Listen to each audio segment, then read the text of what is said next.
L'air de rien, c'est quand même un poisson qui est assez massif, mais de manière générale, les classiques, Guyanzis, toutes les Carimboza, vous pouvez y aller. C'est tout ce qui est, entre guillemets, increvable. Alors, il y a toujours moyen de les faire crever, hein. Moi, j'arrive à les tuer.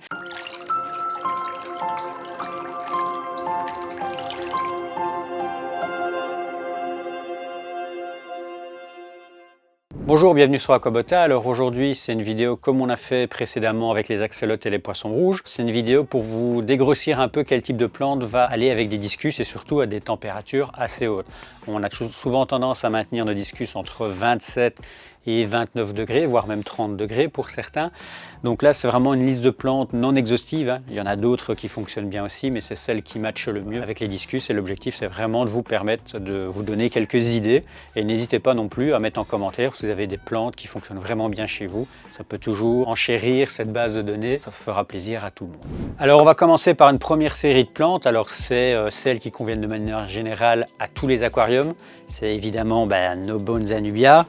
Ça va être les Microsorium aussi, les Bolbotis. C'est tout ce qui est entre guillemets increvable. Alors il y a toujours moyen de les faire crever, hein.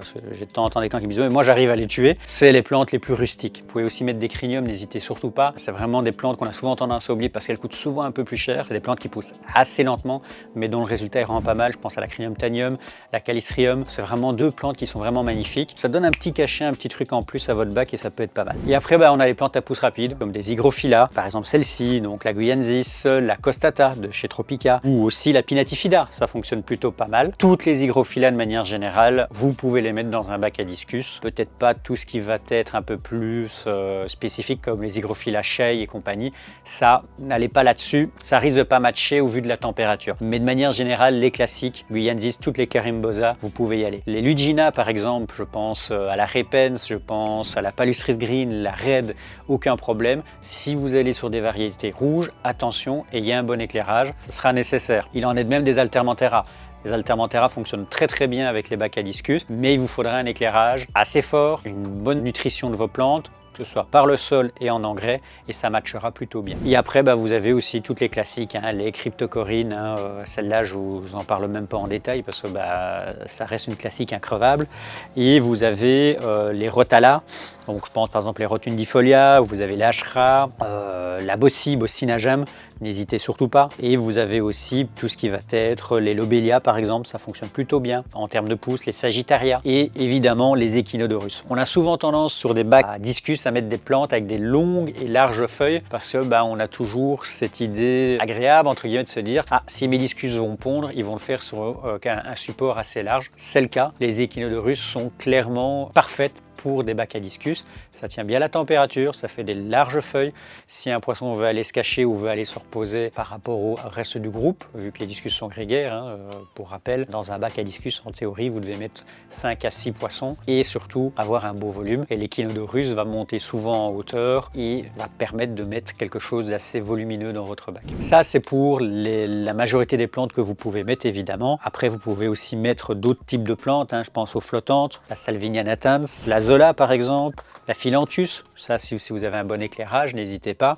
Et après les classiques mousses, hein, la mousse de Java, par exemple ici j'ai pris la Vesicularia, vous pouvez très bien mettre de la Taxiphyllum spiky, de la Flamme, de la Vesicularia whipping, de la Christmas aussi, il n'y aura aucun problème, vous pouvez le faire. Il faut s'enlever de l'idée qu'un bac à discus on ne sait pas mettre beaucoup de plantes. L'air de rien, dans toute cette famille que je viens de vous présenter, vous avez quand même beaucoup de choix. Si vous voulez des Echinodorus naines, il n'y a pas de problème. Vous avez la Maggalensis et vous avez par exemple l'Echinodorus telenus, aussi appelé Elanthenium telenum. Vous avez aussi l'Echinodorus vesevius par exemple. Si vous voulez aller sur des Hygrophila, vous avez des Hygrophila un peu plus petites.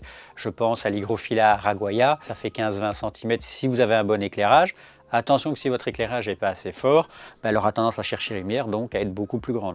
Ça, c'est à prendre en compte. Les hydrocotyles aussi, la Leucocéphala fonctionne très très bien dans ce type de bac. La verticulata, on a beaucoup de clients où c'est 50-50, je ne la conseillerais pas vraiment de la faire pour un bac à discus. Mais vous pouvez aussi très bien aller sur de la tripartita, ça fonctionne plutôt pas mal. C'est vraiment comme toujours une histoire de choix, de position, donc ça faites bien attention à ce que vous faites. Et les aponogétons, j'allais les oublier, et les nymphéas, vous pouvez en mettre sans aucun problème, ce sont des plantes qui fonctionnent très très bien dans des bacs à discus, ça fait des longues feuilles.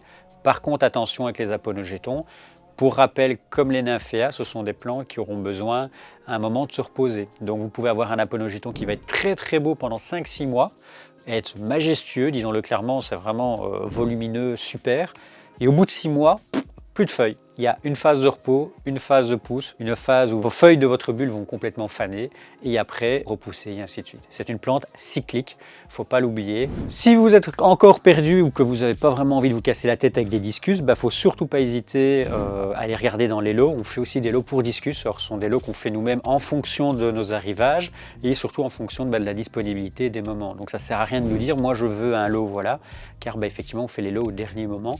On ne met jamais 2 fois les mêmes plantes. On divise le lot en 3 zones, arrière-plan, milieu de plan et avant-plan. Ce sont des lots qui fonctionnent plutôt bien et les gens sont plutôt contents de ce type de lot. Donc n'hésitez pas, si effectivement vous avez encore des doutes ou vous souhaitez simplement vous laisser aller en fonction des plus belles plantes du moment et voir ce que ça peut donner. Des fois ça donne des super résultats. Dernier petit point avant de clôturer cette vidéo, des pieds mères. Alors par exemple là ici vous avez un pied mère de Bolbotis Eleodis. On les fait aussi, que ce soit en échinodorus, en ceci, si vous voulez mettre une pièce maîtresse dans votre aquarium. Alors là bon, c'est une plante à pousse lente, donc effectivement vous n'aurez pas des très gros pieds immenses, mais en échinodorus, au mois de mars, avril, mai, juin, on va avoir des pieds d'échinodorus en pied mère qui vont être superbes et qui vont être très jolis. Donc c'est vraiment la période, si vous faites un bac à discus, de commander au moins un pied mère d'échinodorus parce qu'on a des choses qui sont magnifiques à cette période-là. En hiver, c'est beaucoup plus petit, mais à partir du printemps, qui est en train de pointer tout doucement le bout de son nez, c'est vraiment quelque chose à faire. Et dernier petit point, alors ça n'a rien à voir avec les plantes, mais je pense que c'est quand même bien de temps en temps de le rappeler,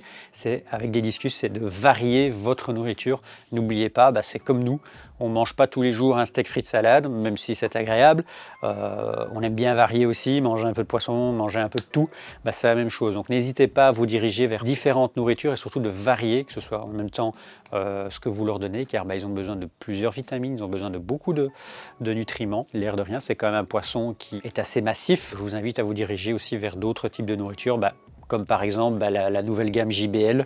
Vous avez les Pronovobit en grano, par exemple en S et en M, j'en ai pris quelques-uns. Vous avez aussi la marque Tropical, le D50, où vous avez le Discus Wild aussi qui fonctionne très bien. Et évidemment, Discus HS Aqua. C'est d'ailleurs souvent chez eux qu'on vous donne des petits échantillons quand vous commandez, parce que c'est une marque qui fonctionne vraiment très bien.